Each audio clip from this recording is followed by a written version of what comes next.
அந்த குழந்தை இன்று மாற்றுத்திறனாளியாக ஒரு ஸ்பெஷல் சைல்டாக உங்களுக்கு பிறந்திருக்கு அப்படின்னா உங்களுக்கு மிகப்பெரிய கடமை கொடுக்கப்பட்டுள்ளது என்பதை நீங்கள் புரிந்து கொள்ள வேண்டும். நீங்கள் நல்லா புரிஞ்சுக்கங்க. இன்றைக்கி அந்த குழந்தை உங்கள் வீட்டில் இருக்குது அப்படின்னா நல்ல வேளை அந்த குழந்தை வேற எங்கேயும் வெளியில் போகலை. ஒரு சில மோசமான வினைகளை நாம் செய்யும் போது அந்த மாதிரி இனாபிலிட்டி அப்படின்ற சுச்சுவேஷனுக்கு நம்ம போவோம். அது நீங்கள் பண்ணாலும் அதுதான், நான் பண்ணாலும் அதுதான், யார் பண்ணாலும் அதுதான். இதனால தான் புண்ணியங்களை அதிகமாக சேருங்கன்னு சொல்கிறதுக்கு உண்டான காரணமே அதுதான். நீங்கள் உயர்ந்த நிலையில் இருக்கீங்க, வசதியாக இருக்கிறீங்கனாலோ, இல்லை அம்மா அப்பான்ற ஸ்டேஜில் இருக்கீங்கனாலோ, இல்லை அண்ணன் தம்பி தங்கச்சின்ற ஸ்டேஜில் இருக்க ரொம்ப கவனமாக இருங்க. இந்த குழந்தையை பேணி பாதுகாக்க வேண்டியது உங்கள் கடமை.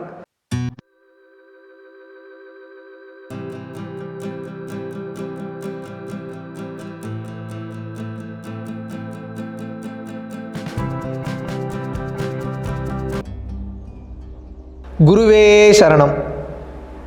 அனைவருக்கும் வணக்கம். மாற்றுத்திறனாளி அப்படின்னக்கூடிய குழந்தை அல்லது ஸ்பெஷல் சைல்டு உங்கள் வீட்டில் இருக்காங்களா? அவங்களுக்காக தான் இந்த வீடியோ ஸ்பெஷலாக பேசுகிறோம்.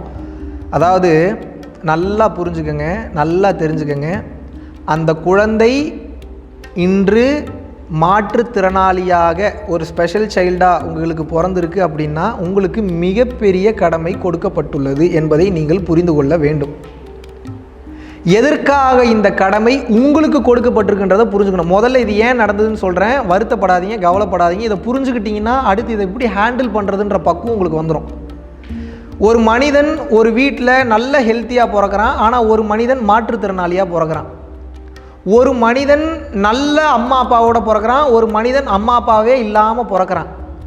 ஒரு மனிதன் மாற்றுத்திறனாளியாக பிறந்து ரோட்டில் பிச்சை எடுத்துக்கிட்டு இருக்கான். இன்னொரு மனிதன் என்பவன் மாற்றுத்திறனாளியாக பிறந்து கோடீஸ்வர வீட்டில் இருக்கிறான். இப்போ இதில் நீங்கள் தெரிந்து கொள்ள வேண்டியது என்ன? போன ஜென்மத்தில், முன் ஜென்மத்தில் நாம் செய்த வினைகளின் காரணமாக இன்று நமக்கு அந்த செயலை செய்யக்கூடிய ஆற்றலை இறைவன் என்பவன் எடுத்து விட்டான். இது இறைவன் எடுத்தார்னு கூட சொல்ல முடியாது. நீங்கள் செய்த வினை உங்களுக்கு எடுத்துள்ளது. இதுதான் உண்மை, இதுதான் சத்தியம். ஒரு பேச்சு வரலனாலோ, ஒரு கை இல்லைனாலோ, அல்லது ஒரு கால் இல்லைனாலோ, இல்லை ஒரு ஸ்பெஷல் சைல்டுக்கு வேறு ஏதாவது ஒரு இனாபிலிட்டி இருக்குன்னாலோ அதற்குண்டான உண்மையான காரணம் என்னென்னா, போன ஜென்மத்தில் நாம் செய்த வினை இன்று நம்மை துரத்தி கொண்டு வருகிறது என்று அர்த்தம்.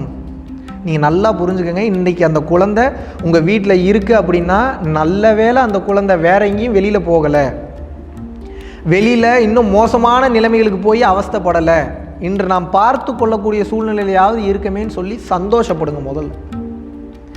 அப்போ ஏன் இந்த குழந்தை என்கிட்ட ஏன் வரணும்? மற்றவங்களுக்குலாம் நல்ல குழந்தை இருக்குது, எனக்கு ஏன் நல்ல குழந்தை பிறக்கலையே அப்படின்னு நீங்கள் நினச்சிங்கன்னா இதுவும் கர்ம வினை தான். இது எப்படி கொண்டு வந்து சேர்க்கும் அப்படின்னா, ஒரு சில மோசமான வினைகளை நாம் செய்யும் போது அந்த மாதிரி இனாபிலிட்டி அப்படின்ற சுச்சுவேஷனுக்கு நம்ம போவோம். அது நீங்கள் பண்ணாலும் அதுதான், நான் பண்ணாலும் அதுதான், யார் பண்ணாலும் அதுதான். இதனால தான் புண்ணியங்களை அதிகமாக சேருங்கன்னு சொல்கிறதுக்கு உண்டான காரணமே அதுதான். இன்றைக்கி தெரிஞ்சோ தெரியாமையோ, தெரிஞ்சும் சரி தெரியாமையும் சரி, ஒரு சில பாவங்களை, ஒரு சில கஷ்டங்களை மனதளவுலையும் உடல் அளவுலையும் எட்டி உதைக்கிறீங்க, மிதிக்கிறீங்க, அசிங்கப்படுத்துறீங்க, கஷ்டப்படுத்துறீங்க, காயப்படுத்துறீங்க, கவலைப்படுத்துறீங்க. உங்களை சார்ந்தவர்களையும் சரி, உங்களை நண்பர்களையும் சரி, உங்களை சாராதவர்களையும் பண்ணுறீங்க தெரியுமா? இது எல்லாமே கர்ம பதிவாக ரெக்கார்ட் ஆகிட்டே வருது. இங்கே ரெக்கார்ட் ஆகிட்டே வரும்போது என்ன ஆகுன்னா, இந்த உடலை விட்டு உயிர் செல்லும் போது இந்த ஜென்மத்திலையும் வச்சு செய்யும், அடுத்த ஜென்மத்திலையும் வச்சு செய்யும், அடுத்த வரக்கூடிய எல்லா ஜென்மங்களையும் வைத்து செய்யும். அப்போ அதனுடைய வெளிப்பாடு தான் இந்த ஸ்பெஷல் சைல்டாக பிறக்கிறது. இது ஏன் உங்களுக்கு பிறக்கிறாங்க அப்படின்னா, அந்த ஸ்பெஷல் சைல்டு அப்படி பிறக்கணும், அப்படி உங்கள் வயிற்றில் தான் வந்து பிறக்கணும். அப்படி உங்கள் வயிற்றில் வந்து பிறக்கும்போது, இந்த அப்பாவுக்கு இந்த அம்மாவுக்கு பிறக்கும்போது தான் உங்கள் கர்ம வினையும் முடியும், இந்த குழந்தையோட கர்ம வினையும் முடியும். இது இப்படி தான். இது மியூச்சுவல் அண்டர்ஸ்டாண்டிங் மாதிரி தான், ஒரு மியூச்சுவல் எஃபெக்ட் தான் அது. நீங்கள் செய்த வினைகள் உங்களை பாதிக்கும் வகையில், இந்த குழந்தை செய்த வினை உங்களை பாதிக்கும் வகையில், இந்த குழந்தையும் பாதிக்கும் வகையில், ரெண்டையும் கொண்டு வந்து கம்பேர் பண்ணும், ரெண்டையும் கொண்டு வந்து கனெக்ட் பண்ணும். இப்படி கனெக்ட் பண்ணும்போது தான் இந்த வினை ரொம்ப ப்ராப்பராக அக்கௌண்ட் செட்டில்மெண்ட் ஆகும். அது வரைக்கும் அக்கௌண்ட் செட்டில்மெண்ட் ஆகிறதுக்கு வாய்ப்பே இல்லை. இந்த இடத்துல நீங்கள் உயர்ந்த நிலையில் இருக்கீங்க, வசதியாக இருக்கிறீங்கனாலோ, இல்லை அம்மா அப்பான்ற ஸ்டேஜில் இருக்கீங்கனாலோ, இல்லை அண்ணன் தம்பி தங்கச்சின்ற ஸ்டேஜில் இருக்க ரொம்ப கவனமாக இருங்க. இந்த குழந்தையை பேணி பாதுகாக்க வேண்டியது உங்கள் கடமை. கருணையின் அடிப்படையில் அந்த குழந்தையை காயப்படுத்தாமல், கஷ்டப்படுத்தாமல், கவலைப்படுத்தாமல், வேதனைப்படுத்தாமல், அந்த குழந்தைக்கு எந்தவித சூழ்நிலையும் பாதிப்பை ஏற்படுத்தாமல் நீங்கள் நிச்சயமாக வைத்து தாங்கி கொள்ள வேண்டும். எப்போவாது இந்த குழந்தை மனம் நோகும்படியோ அல்லது காயப்படுத்தும்படியோ வேதனைப்படுத்தும்படியோ நீங்கள் நடந்துட்டீங்கன்னா அடுத்து உங்களுக்கு கிடைக்கும் பிறப்பு இன்னும் மோசமாக சென்றுவிடும். நல்லா புரிஞ்சுக்கங்க. ஒவ்வொரு மனிதனும் தலையாய கடமை என்னன்னா, இறைவன் எதுக்கு படைக்கிறான்னா, இந்த பிறப்பின் சுழற்சியிலிருந்து விடுதலை அடைந்து மோட்சத்தையும் முக்தியையும் அடைய வேண்டும். மோட்சம்னாலும் முக்தினாலும் ஒன்று தான், பேர் மட்டும் வேறு வேறு. முக்தி நிலையை அடைய வேண்டும் என்பது தான்.